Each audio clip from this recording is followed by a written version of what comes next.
Whether it's the mess of Boris, Liz Truss, even Mrs. May, whether it's the mess of Jeremy Corbyn, if you think it's a mess, whether it's the mess of Nicola Sturgeon, or indeed her predecessor, it makes it incredibly hard, I would have thought, for Rishi Sunak, for Keir Starmer, for Humza Yousaf to do their job. Incredibly hard. Because in the end, the newspapers and the media is dominated by speculation about the behavior of their predecessors.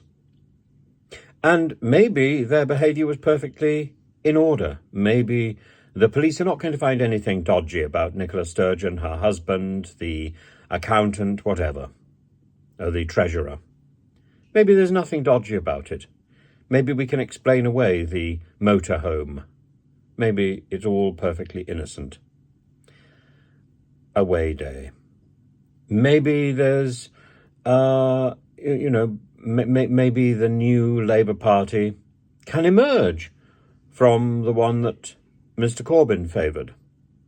Maybe there never was any anti-Semitism. Maybe that was deflection.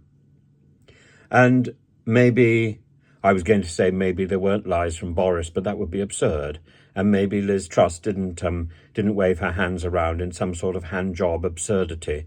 And maybe Mrs. May hadn't been trained and training everyone in a hostile environment. No, I think however you look at it, you may be able to excuse Nicola Sturgeon. You may be able to excuse Jeremy Corbyn, but you cannot excuse Mrs. May, you cannot excuse Boris, and you certainly cannot excuse Liz Truss and her ally with the prodigious package. What on earth was his name? Kwasi Kwarteng. Kwasi. You almost forget, well, I almost forget some of these details, but the impact is lingering. The moment Liz told us about Kwasi's prodigious package, that's all we could think of. And I'm afraid it's etched in our memories. There will be an entire chapter on that package dominating our memory of that month. And almost more than the puppet-like movements of Liz Truss.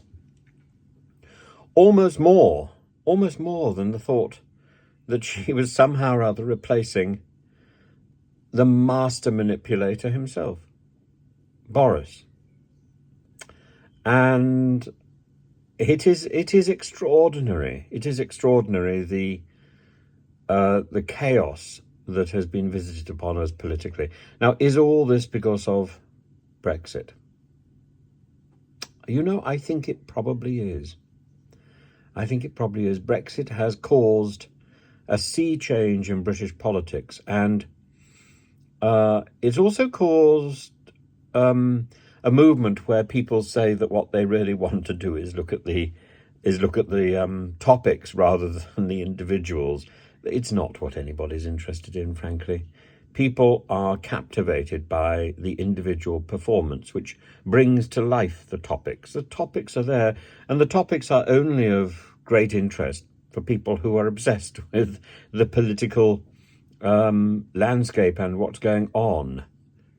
I like the topics enormously, but even I'm mesmerized by the personalities. And the topic of Brexit has been changed in every mouth it emerges from. It's different, and that, I think, is what's so exciting about these topics. The topic changes with the person who presents it. So even with Suella Braverman and Priti Patel, there is a difference in tone when they discuss Rwanda. There's a difference in tone when they're talking about migration. And Suella Braverman, it's almost as if she wants to be nastier even than Priti Patel. Priti Patel set a pretty grim standard, and Suella Braverman makes sure that that she eclipses it. This is like Maleficent 2. And actually, she's not really worth. I mean, if this were a movie, I'd say don't part with the money. The original was bad enough. Don't bother with the sequel.